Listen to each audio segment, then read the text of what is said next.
Hi అండి. Welcome to my channel series kitchen. ఈరోజు మా పిల్లల కోసం నేను ఇలా చికెన్ పకోడీ చేశానండి. ఈ వర్షాకాలం ఇలా వేడివేడిగా చికెన్ పకోడీ కానీ నార్మల్ పకోడీ అన్న చేసుకుంటే బాగుంటుంది కదా. దీనికోసం ముందుగా చికెన్ తీసుకోవాలి. ఇలా చిన్న చిన్న ముక్కల కింద కట్ చేసి తీసుకోవాలి. తీసుకున్న దాంట్లోనే స్పైసెస్ వేసుకుందామండి.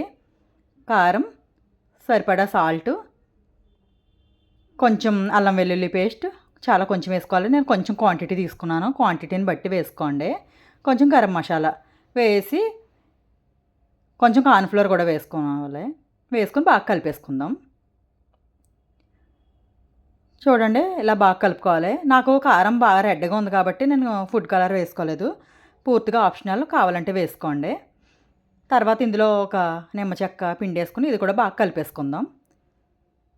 చూడండి ఇలా బాగా కలుపుకోవాలి. మసాజ్ చేసినట్టుగా బాగా ముక్కలకంతా పట్టేటట్టు కలుపుకుని ఒక 1 అవర్ పక్కన పెట్టేసుకోండి.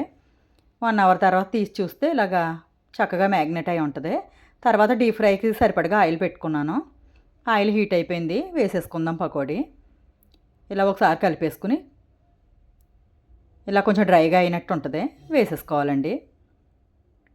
ఇలా కొంచెం డ్రైగా అయ్యేటట్టే కలుపుకోండి. మరీ లూజుగా కలుపుకోవద్దు, బాగుండవు పకోడీ నూనె పిచ్చేసి.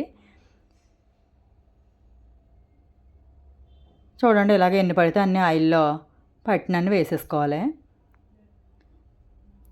ఏం వర్షాలండి బాబు, ఈ వర్షాలకి ప్రెగ్నెంట్ లేడీస్కి వచ్చిన అన్ని క్రేవింగ్స్ వచ్చేస్తున్నాయి జనాలకైతే.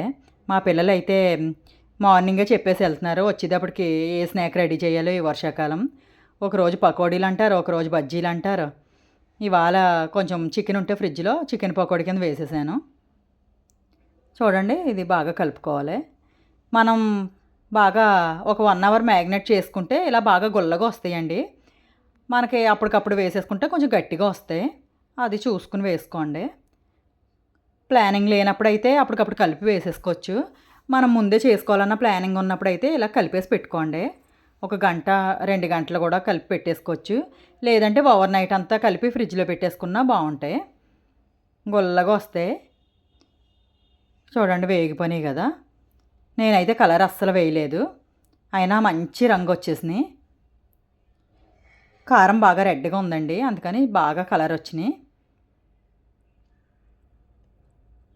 చూడండి ఇలా బాగా వేగినాయి కదా. ఆయిల్లో నురగలు తగ్గిపోతే మనకి ఏదైనా సరే వేగినట్టే. అదొకసారి చూసుకోండి మీరు. తీసేసుకుందాం. చూడండి బాగా వేగిపోయినాయి కదా. ఇవి పైన క్రంచీగా లోపల జ్యూసీగా ఉంటాయండి, చాలా బాగుంటాయి ఇలా మ్యాగ్నేట్ చేసుకోవడం వల్ల. ఎప్పుడైనా సరే మ్యాగ్నేట్ చేసుకుని పక్కన పెట్టుకుంటేనే బాగుంటాయి, లేకపోతే కొంచెం గట్టిగా వస్తాయండి. చూడండి ఎంతో టేస్టీ అయిన చికెన్ పకోడీ రెడీ అయిపోయింది. ఈ వర్షాలకు మరి మీరేం స్నాక్స్ చేసుకున్నారో కామెంట్ చేయండి. చూడండి సూపర్గా ఉన్నాయి. టేస్ట్ చేసి చూపిస్తాను. చాలా బాగున్నాయి. అంతేనండి. Thank you for watching. Bye bye.